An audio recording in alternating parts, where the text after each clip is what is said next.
오늘 본문에 나오는 데살로니가 교회는 데살로니가 전서 1장에 보니까 7절에 보면 모든 믿는 자의 본이 되는 교회라 그랬어요. 그리고 8절에 보면 믿음의 소문이 각처에 퍼졌다고. 이야, 참 이 데살로니가 교회가 얼마나 좋은 교회인가 알 수가 있습니다. 그리고 4장에 넘어가서 보면요, 이 교회는 사랑이 너무 많아. 서로 사랑하고 사랑을 실천하고 있기 때문에 사랑에 대해서 더 이상 너에게 할 말이 없다고 사도 바울이 다른 서신에서 이런 말 안 했어요. 너무너무 흡족한 거예요. 성도들이 사랑이 많으니까. 그뿐만 아니라 오늘 보면 5장에 넘어가서 보니까 이야, 이 교회는 그냥 성도들이 주님 오실 날을 그렇게 사모하고 그날을 기다리고 있기 때문에 이 때와 시기에 관하여는 너에게 아예 쓸 것이 없다. 왜? 성도들이 모두가 다 주의 날이 밤에 도둑같이 이룰 줄을 자세히 알고 있기 때문에 거기에 대해서 쓸 게 없다. 이렇게 칭찬을 합니다. 그러니까 이 데살로니가 교회는 밤에 속한 자가 아니에요. 낮의 아들, 낮에 속한 자들. 항상 깨어 있는 거예요. 항상. 그렇게 칭찬을 하면서 6절에 보니까 그러므로 우리는 다른 이들과 같이 자지 말고 오직 깨어 정신을 차릴지라. 참 이 말씀은 너무너무 중요한 말씀입니다. 이 말씀은 데살로니가 교회 성도들만 들어야 되는 게 아니라 모든 성도들이 이 말씀을 들어야 돼요. 주님 오실 날이 가까웠으니까 절대로 자지 말라. 깨어 정신을 차리고 있으라. 이렇게 말씀을 했습니다. 어떤 사람이 절벽에서 떨어지게 됐어요. 이야, 그냥 몇백 미터 되는 밑에 떨어져 죽을 수밖에 없는데, 중간에 다행스럽게도 이 나뭇가지가 하나 이렇게 나와 있어가지고 그냥 어떻게 그걸 탁 잡았어요. 지금 나뭇가지에 매달려 있는 것입니다. 이 사람은 구조대원이 올 때까지 정신을 차리고 있어야 돼. 절대로 이걸 놓으면 안 돼. 그냥 떨어져 죽는 거예요. 그런데 구조대가 너무 늦게 오는 거라.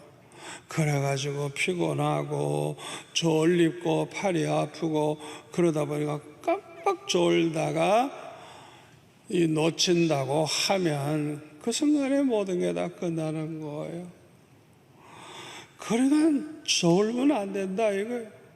지금 그렇게 매달려 있는 신세인데 어떻게 그 상태에서 잘 수가 있느냐. 깨어 정신을 차려라. 정신줄 놓고 있으면 안 된다.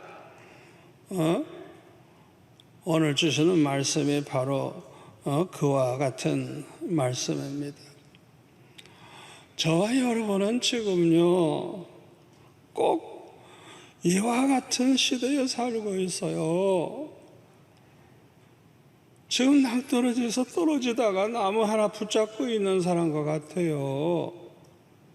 여러분, 우리가 지금 사는 이 시대가 어떻다는 걸 똑바로 좀 알고 있어야 됩니다. 그래서 우리는 주님이 재림하여 오시는 그날까지 구조대로 오는 사람, 우리 주님입니다. 주님이 오시는 그날까지는 절대로 자지 말고 깨어 정신을 차리고 있어야 되는 것입니다. 그런데 우리가 이 세상에서 살다가 보면요, 이 정신줄을 놓게 되는 경우가 옵니다. 첫째로 모든 일이 형통하고 잘 될 때, 이럴 때 우리가 정신줄을 놓기가 너무너무 쉬워요. 다윗을 보면은 사울 왕에게 쫓겨가지고 도망 다닐 때는 하룻밤도 다리 뻗고 자질 못했어요.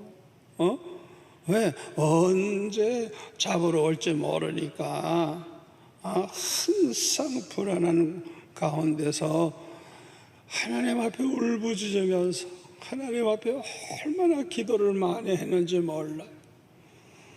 그래서 시편에 보면요, 이 다윗이 은혜 받고 그 기도하는 그 기도 내용을 보면 얼마나 은혜로운지, 이것은 다윗이 그만큼 받은 은혜가 많다는 거예요. 그래서 지금 어려움을 당하지만은 다윗의 신앙은 가장 강하고 크고 좋을 때가 바로 이 고난의 때예요. 고난의 때. 그러나 사울 왕이 죽고 나서 자기가 왕이 됐어요.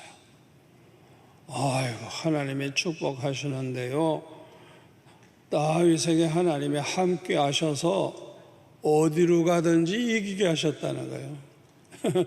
어디로 가든지 전쟁에 패한 적이 없어요. 항상 이기게 하셨대. 이기게 하셨대. 여러분, 다윗이 잘나서 이긴 게 아니에요. 힘이 있어 이긴 게 아니에요. 잘나서 이긴 게 아니에요. 하나님이 이기게 하셨다. 꼭 우리가 그걸 똑바로 그걸 구별할 줄 알아야 돼요. 하나님의 축복이야, 축복. 그래서 이 다윗은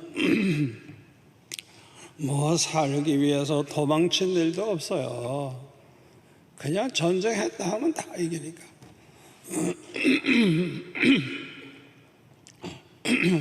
그래서 이 다윗은 전쟁만 붙으면 이기니까 모든 나라를 정복해 나가기 시작하면서 아주 이 나라가 강대국이 됩니다. 강대국. 그러니까 이 다윗과 싸워서 이긴 나라가 하나도 없어요. 사무엘하 11장에 보면은 지금 요압 왕이 전쟁을 하고 있었어요. 그런데 다윗은 전쟁에 나갈 필요도 없어. 이제는 왜? 뭐 그냥 내버려 둬도 싸워서 이기는 거 뻔하니까.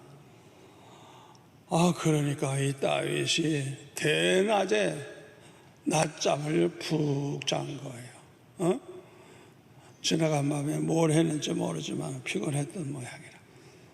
낮잠을 자고 나서 저녁 나절에 일어나가지고 바람 쐰다고 왕궁 위에 지붕에 올라가서 바람을 쐬고 사방을 훑어보면서 얼마나 기분이 좋았겠어요. 그런데 밑을 내다다 보니까 웬 젊은 여자가 목욕을 하고 있는데 얼마나 예쁘게 보이는지 신하를 보내가지고 저 여자가 누군지 좀 알아봐라. 그러니까 우리야 장군의 아내라고. 아니 그러면 그저 그런가 보다 하고 넘어가야 되는데 저 여자를 데려와라.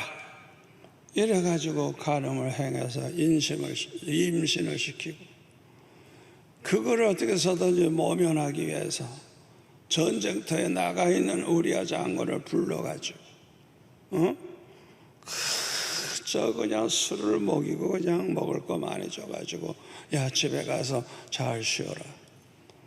그러나 이 충성된 이 우리야는 지금 전쟁하고 있는데 내가 어떻게 그렇게 집에 가서 편안히 보낼 수 있느냐고. 그래가지고 그냥 군인들과 함께 그냥 지나제 집에 안 가는 거예요. 한 번, 두 번 해도 안 돼. 아이고, 그러니까 어떻게 합니까? 편지를 써가지고 요압에게 우리아를 그 전쟁 때 그냥 맨 앞에 세워가지고 위에서 화살에 맞아 죽게 하라고. 그래서 그 우리아를 죽여요. 그래가지고 밧세바하고 살아요. 그래가지고 아들 낳고요. 세상에. 그러니까 다윗은요 완전히 정신줄을 놓고 있었어요. 이때 다윗의 신앙은 아주 땅바닥에 떨어질 대로 떨어져 있었어요. 그래서 사무엘하 12장에 보면 하나님께서 나단 선지자를 보내서 다윗으로 하여금 그 죄를 깨닫게 하기까지는 전혀 죄책감도 느끼지를 않았어요. 이야, 어떻게 인간이 그럴 수가 있어? 다윗이 그런 사람이 본래 아니에요. 어떻게 그렇게 잔인합니까? 어떻게 그렇게 악합니까? 그러니까 죄책감도 느끼지 못하고 세월을 보내고 있는 거예요. 그래서 이제 나단 선지자를 보내가지고 비유를 들어가지고 다윗으로 하여금 죄를 깨닫게 하죠. 그리고 나서 사무엘하 12장 7절에 보니까 이 나단이 다윗에게 하나님의 말씀을 전합니다. 하나님께서 여호와께서 이와 같이 이르시기를 내가 너를 이스라엘 왕으로 기름 붓기 위하여 너를 사울의 손에서 구원하고 내 주인의 집을 내게 주고 내 주인의 아내들을 내 품에 두고 이스라엘과 유다 족속을 내게 맡겼느니라. 하나님에 맡겼대요. 만일 그것이 부족하였을 것 같으면 내가 내게 이것저것 더 주었으리라. 그러한데 어찌하여 내가 여호와의 말씀을 업신여기고 나보기의 악을 행하였느냐. 내가 칼로 햇사람 우리아를 치되 암몬 자손의 칼로 죽이고 그의 아내를 빼앗아 내 아내로 삼았도다. 이제 내가 나를 업신여기고 햇사람 우리아의 아내를 빼앗아 내 아내로 삼았은즉 칼이 네 집에서 영원토록 떠나지 아니하리라 하셨고 여호와께서 또 이와 같이 이르시기를 보라 내가 너와 네 집에 재앙을 일으키고 내가 내 눈앞에서 네 아내를 빼앗아 내 이웃들에게 주리니 그 사람들이 내 아내들과 더불어 백주에 동침하리라. 너는 은밀히 행하였으나 나는 온 이스라엘 앞에서 백주의 일을 행하리라 하셨나이다. 이렇게 말을 하니까 다윗이 나단에게 말하기를 내가 여호와께 죄를 범하였노라. 그 자리에서 내가 죄를 범했다. 자기 죄를 인정하면서 다행스럽게 그는 회개를 합니다. 그때 나단은 다윗에게 말하기를 여호와께서도 당신의 죄를 사하셨나니 당신은 죽지 아니하려니와 이 일로 말미암아 여호와의 원수가 크게 비방할 거리를 얻게 하였으니 당신이 낳은 아기가 반드시 죽으리이다 하고 나단이 자기 집으로 돌아갔다고 했습니다. 만약에 다윗이 다니엘처럼 하루에 3번씩 기도하는 시간이 있었다고 하면 절대로 이런 짓을 할 수가 없어요. 다윗처럼 아무리 바빠도 시간을 정해놓고 자기가 정한 그 장소에서 날마다 3번씩 기도했더라면 다윗의 생애 가운데 이런 실수는 절대 하지 않았을 거예요. 여러분, 다니엘과 같은 이 기도의 습관, 이게 얼마나 축복이 되는지 몰라요. 누가복음 22장 39절에 보면 예수님도 습관을 따라서 감람산에 가서 늘 기도하셨어요. 습관을 따라. 여러분, 습관을 따라도 기도하는 습관, 매일 감난산에 올라가 기도하는 습관, 이게 얼마나 중요합니까? 저와 여러분이 살아가는 이 때는 마지막 때입니다. 이 다니엘과 같은 기도의 습관, 매일마다 그 시간만 가지면 아무리 어려움이 와도, 아무리 사탄이 공격을 해도 이기게 될 줄 믿습니다. 여러분, 이런 습관을 다 가지세요. 두 번째로, 어느 때에 정신줄을 놓게 되기가 쉬우냐? 교만해질 때, 자기가 아주 강하다고 느껴질 때입니다. 이거 아주 위험한 겁니다. 이스라엘 백성들이 하나님 말씀 따라서 여리고를 7일 동안 돌고 무너뜨린 다음에 기고만장해가지고 그 다음에 아이성과 싸울 때 아이고 인구도 몇 안 되고 조그만 성이니까 마치 자기 힘으로 이길 수 있는 줄 알고 다 갈 필요가 없다고, 그저 조금만 우리 사람을 좀 보내자. 그랬다가 그냥 대패하잖아요. 그냥 속수무책으로 망하는 거예요. 그러니까 내가 강해서 이기는 줄 알고, 내가 똑똑해서 잘 되는 줄 알고, 내 힘으로 잘 되는 줄 알고, 자기 스스로를 강하게 느낀다. 자기가 뭔가 잘났다고 생각하는 거예요. 이 교만. 이럴 때 우리는 정신줄을 놓게 되는 것입니다. 느부갓네살 왕이 대단한 왕입니다. 그 우상, 꿈에 본 우상에도 머리가 금으로 되어 있는데 이게 느부갓네살 바벨론 나라예요. 그러니까 이 느부갓네살 왕은 대단한 왕입니다. 그러니까 제일 위험한 게 뭐예요? 교만이죠. 교만해지기 쉬운 거예요. 여러분, 교만하면요, 하나님께서 그냥 대적하시고 교만한 자를 물리치시고 교만한 자를 그냥 미워하시는 하나님이에요. 교만은 망하는 거예요. 그러니까 항상 느부갓네살에게 위험한 건 교만이에요. 교만. 그래서 하나님께서 꿈을 통해 경고하시잖아요. 이 느부갓네살 왕이 큰 나무, 그냥 하늘에 닿을 듯이 그냥 그렇게 큰 나무와 같아. 그래가지고 거기에 달라붙어 사는 전 세계 모든 사람들 꿈으로 보여주는 거예요.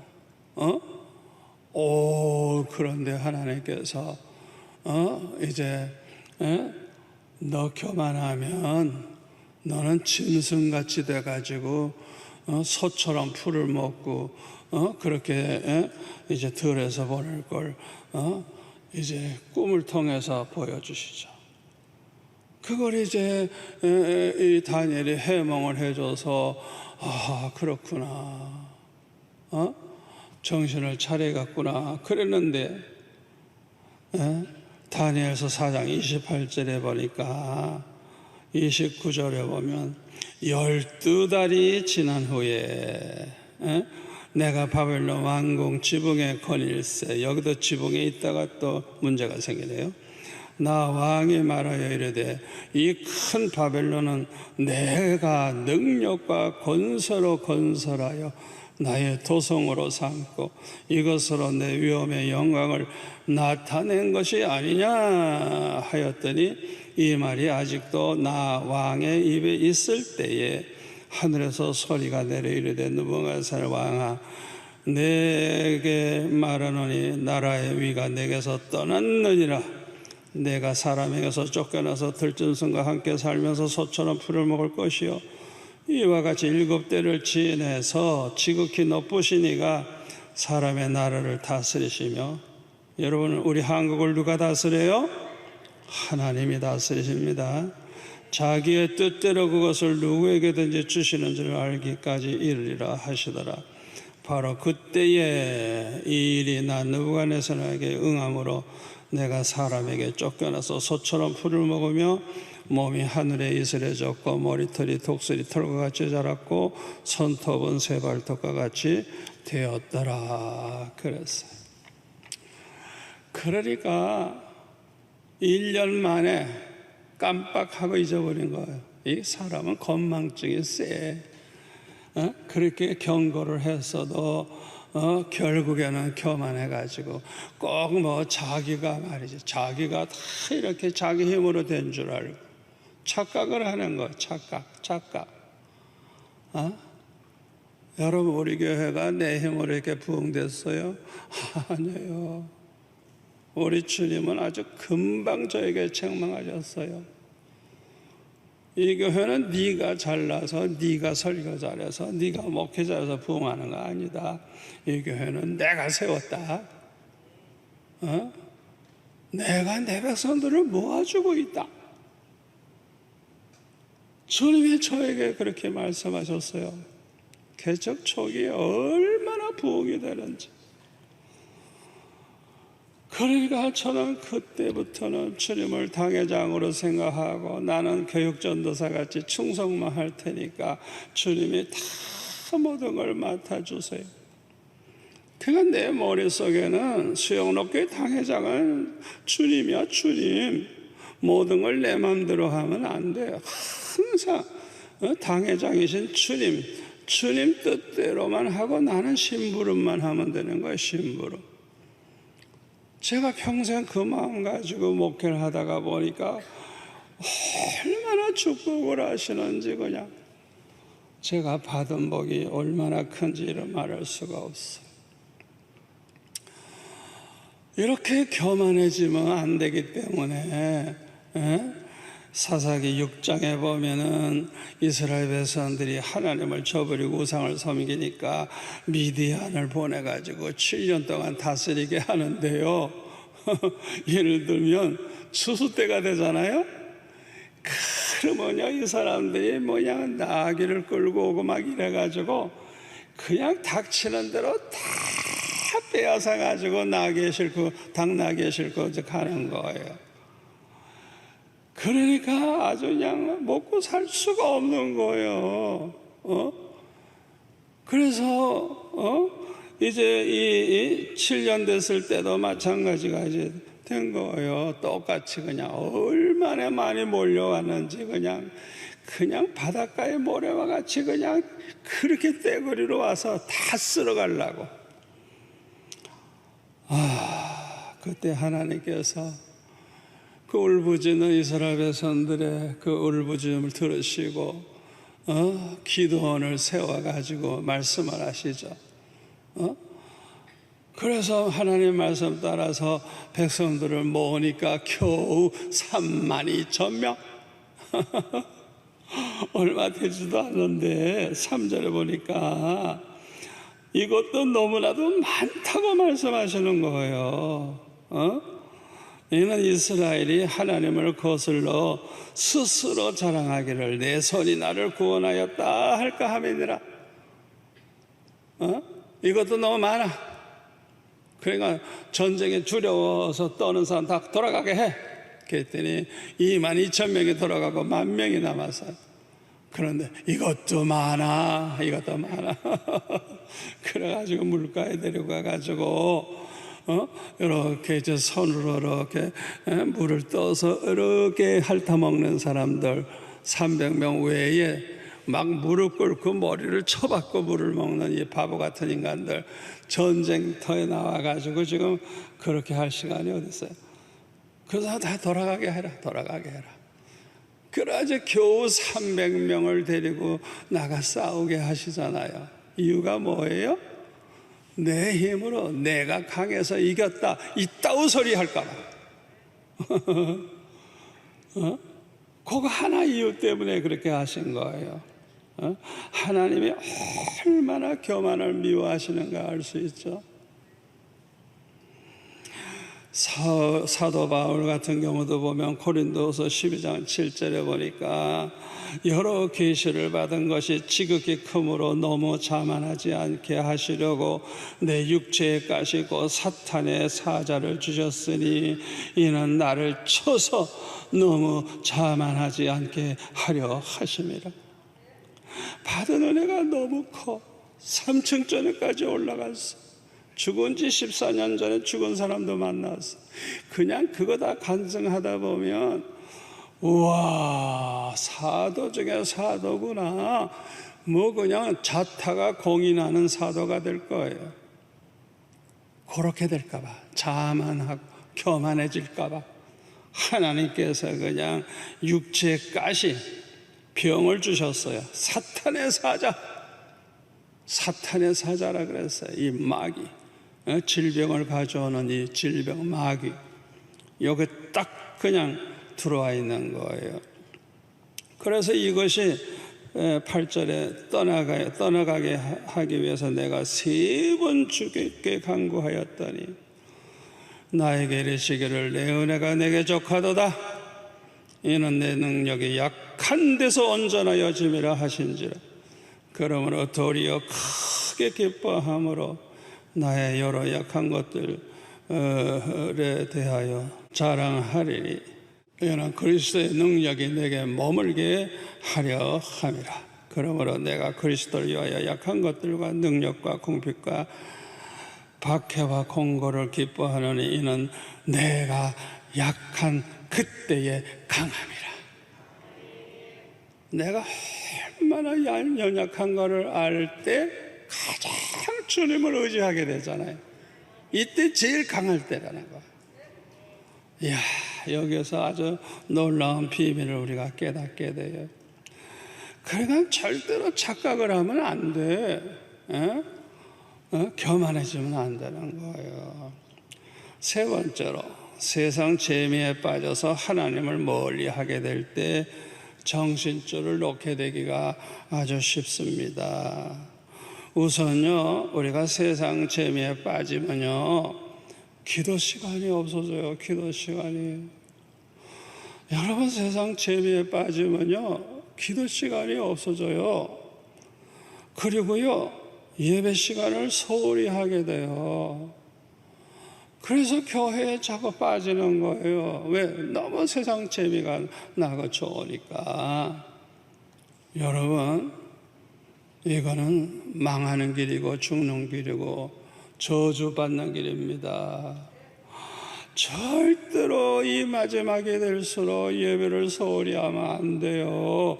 힘들어도 나같이 하루에 3번씩은 못 나와도 적어도 1번씩이라도 나와서 새벽 예배 드리고 특별히 하나님 앞에 기도하는 시간을 갖고 그래야지. 예? 여러분, 앞으로 성전문이 닫혀지는 날이 올지 몰라요. 그러면 집에서라도 가족이 모여서 예배를 꼭 드려야 돼. 예배를 드려야 돼요. 여러분, 왜 주보에 자꾸 가정 예배를 소홀히 하지 말고 예배 드리라고 하는 줄 알아요? 이 마지막 때를 우리가 준비하는 거예요. 앞으로 성전문이 닫혀질지 몰라요. 그러니까 집에서 온 가족이 예배하는 훈련을 하라 이거예요. 응? 그러면 이 어려움이 와도 승리하게 되는 것입니다. 우리가 기도 시간이 점점 없어지고 예배 소홀히 하다가 보면요, 뭐 영적으로 메마르게 되죠. 이럴 때 자연히 정신줄을 놓게 되고 큰 죄에 빠지게 되는 것입니다. 4번째로는 이미 정신줄을 놓고 있으나 깨닫지 못하고 있을 때 우리 하나님께서는 정신 차리라고 사인을 주실 때가 있어요. 그런데도 계속 깨닫지 못하는 사람들이 있어요. 결국 이런 사람들은 아주 큰 어려움을 겪게 되는 것입니다. 아브라함은 참으로 훌륭한 믿음의 조상이죠. 여러분, 아브라함의 믿음이 왜 그렇게 훌륭한 줄 알아요? 첫째는 항상 하나님의 말씀을 쫓아갔다. 갈 바를 알지 못하고 오직 하나님 말씀해 주시는 대로만 따라가는 이 신앙, 이게 얼마나 중요한 줄 압니까? 우리에게도 말씀해 주시는 대로 따라가는, 말씀만 쫓아가는, 말씀대로만 이해하고 순종해 나가는, 이게 중요한 거예요. 그리고 아브라함은요, 가나안 땅에 와가지고요, 이 땅을 너와 내 자손에게 주리라 했을 때 어디를 가든지 여호와를 위해서 제단부터 쌓아서, 제단, 우리로 말하면 가정 예배를 드렸다 이거야. 가정 예배를 드렸다 이거야. 여호와께 제단을 쌓고 장막을 치고. 왜요? 떠나라면 떠나야 되니까. 대굴 같은 집을 주놓고 떠나기 얼마나 힘들어요. 떠나라 그러면 떠나야 되니까 완전한 순종할 준비를 하고 살아야 되는 거예요. 세상에 천년만년 살 것 같이 그렇게 살면 안 돼요. 마음에 장막을 치고 있어야 돼요. 떠나라 하면 떠나야 되니까 다 버리고 떠나야죠. 세 번째로는 여호와의 이름을 부르면서 살았다. 항상 우리 삶 가운데 하나님을 의식하고 말하고 그렇게 살아가는 아주 경건한 삶을 살아갔어요. 이게 딱 아브라함의 믿음이에요. 그런데 이러한 삶은요, 평생 계속돼야 되는 거예요. 절대로 중단하면 안 되는 거예요. 그런데 창세기 12장 9절에 보면 점점 남방으로 옮겨갔더라.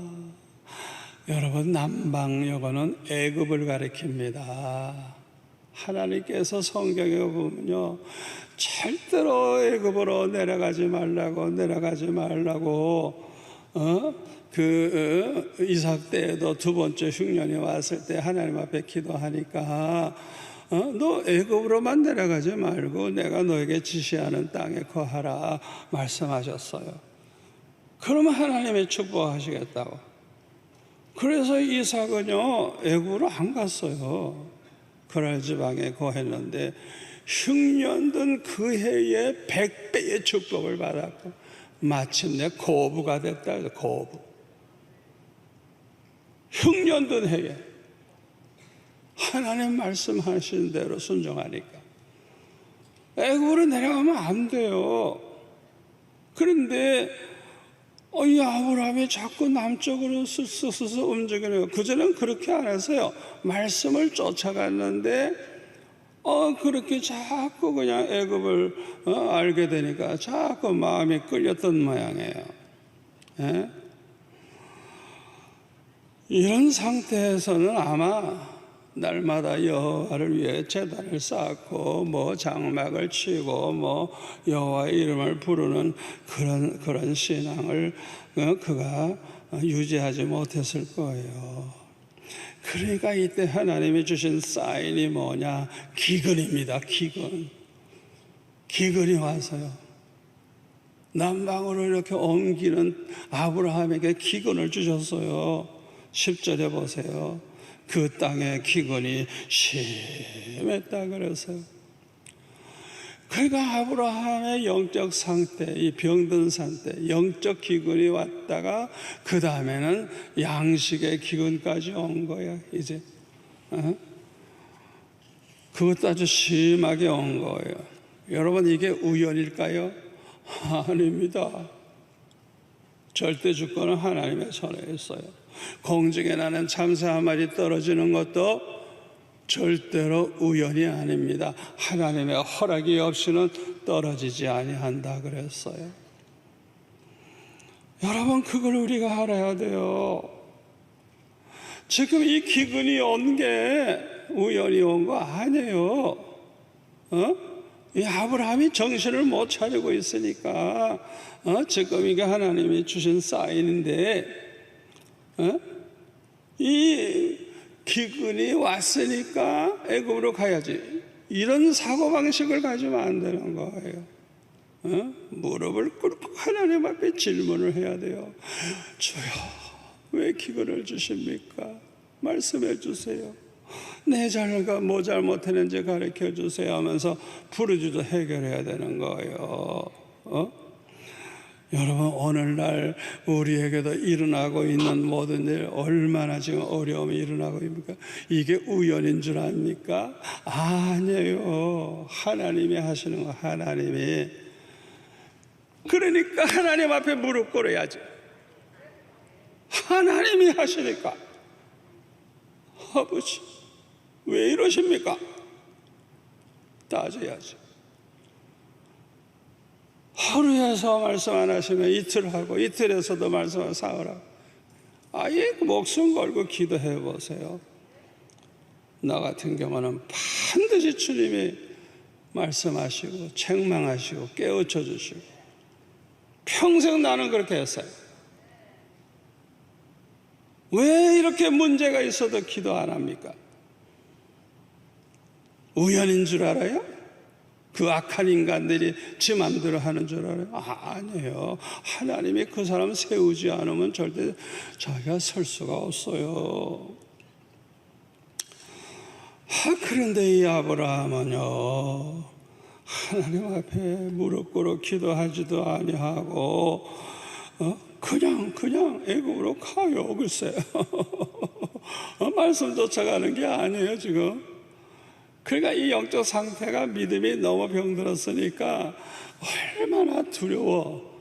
그러니까 자기 아내 살아보고, 야 너 내 동생이라고 하거든. 너는 나를 오빠라 그래라. 왜?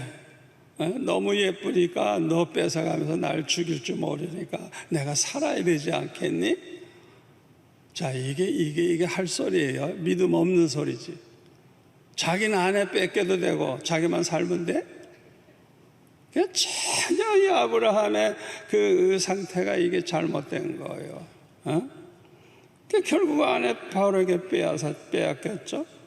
많은 재물을 이제 선물로 받고, 아무리 재물 많이 받으면 뭐해? 자기 아내를 뺏겼는데, 아마 그날 밤 아브라함은 잠깐도 눈을 못 붙였을 거예요. 밤새도록 하나님 앞에 아마 울부짖으며 기도했을 거예요. 기가 찬 거예요. 그래서 애굽에 오자마자 와이프를 잊어버렸으니 세상에 이게 아주 망한 거 아니에요? 망한 거 아니에요? 그때 기적이 일어나죠.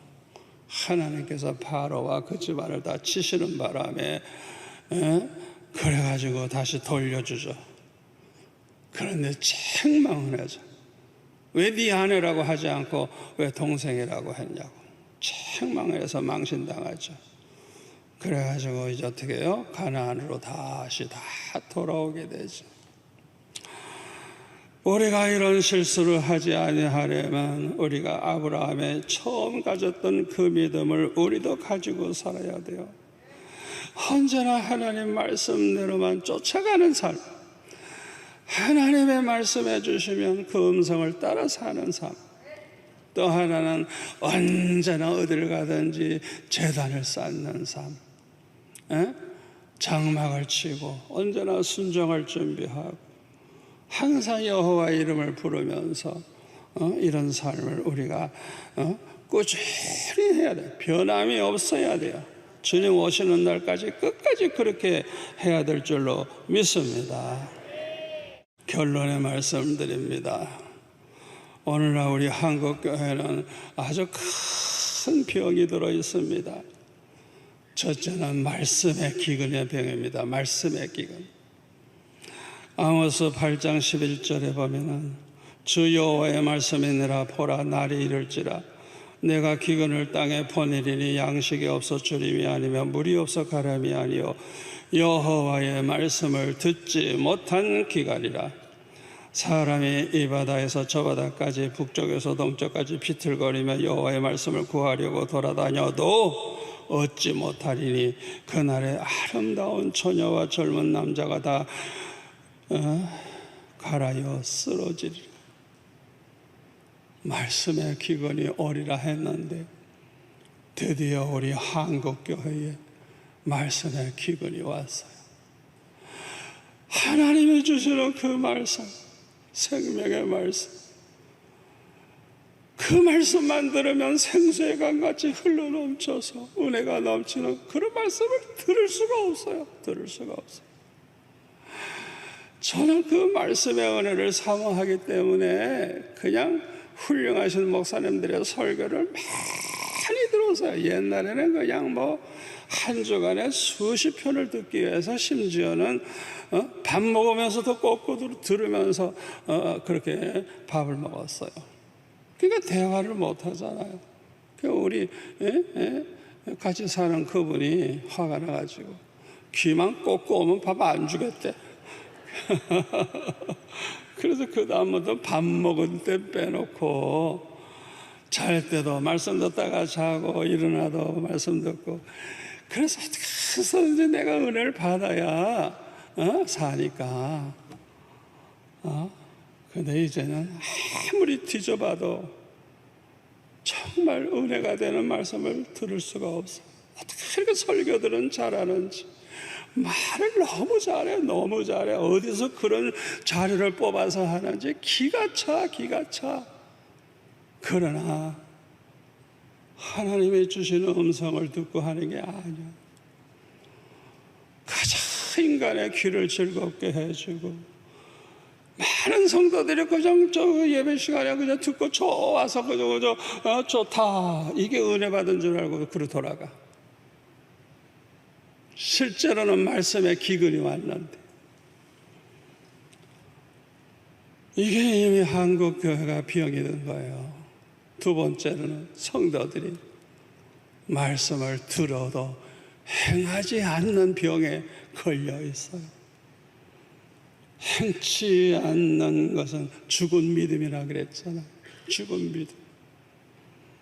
예수님께서 뭐라 그랬어요? 주님의 말씀을 듣고 행하는 자는 반석 위에 집을 지은 지혜로운 사람과 같다고. 아무리 그냥 홍수가 나고 바람이 불어도 이거 괜찮다. 왜? 바위 위에다가 지어놨으니까.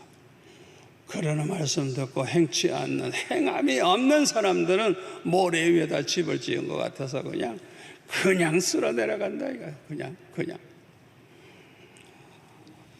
우리 한국교회가 이렇게 성도들도 병이 들어 있는 것입니다. 여러분, 썩은 나무로 지은 집은요, 아무리 아름답게 잘 짓고 거기다 페인팅을 해서 그냥 기가 막히게 하고 아무리 높이 지어도 태풍이 불면 한순간에 무너지고요, 담뱃불 하나만 누가 잘못 던져서 붙어도요 그냥 훌 타버립니다. 이사야 22장 13절에 보면 너희가 기뻐하며 즐거워하여 소를 죽이고 양을 잡아 고기를 먹고 포도주를 마시면서 내일 죽으리니 먹고 마시자 하는도다. 만군의 여호와께서 친히 내 귀에 들려 이르시되 진실로 이 죄악은 너희가 죽기까지 용서하지 못하리라 하셨느니라. 주 만군의 여호와의 말씀입니다. 여러분, 내일이면 죽을 텐데 오늘 시큰 먹고 마시고 즐기자. 이런 정신 가진 사람은 죄를 하나님이 사해주지 않는데요. 죽기까지 사함 못 받는데요. 오늘 우리 한국 사람이 다 그 짓을 하고 있잖아요. 나라 가지고 어떻게 돼가는 것도 모르고 저 벤츠 자동차에다가 그냥 잘 먹고 잘 살고 내일 죽을 텐데 오늘 시컬 먹고 마시고 즐기자. 여러분, 이게 얼마나 큰 죄악인 줄 알아요? 오늘 주시는 말씀 얼마나 중요한지 몰라요, 여러분. 정신줄을 놓으면 안 돼요. 여러분, 이렇게 우리가 기근이 심해진 이 상태인데 어떻게 우리가 부르짖지 않고 가만히 있을 수가 있어요? 얼마나 강박하길래 이래도 기도 안 합니까? 어떻게 그렇게 강박해요? 우리 수영로교회 성도들은 기도하는 성도들이 많이 있어요. 얼마나 감사한지 몰라요. 여러분, 이 자리에 계신 여러분, 이 말씀 듣는 여러분들은 오늘 주시는 말씀 마음에 새기고 정신 바짝 차리세요. 지금은 정신줄을 놓으면 안 됩니다. 기도하겠습니다.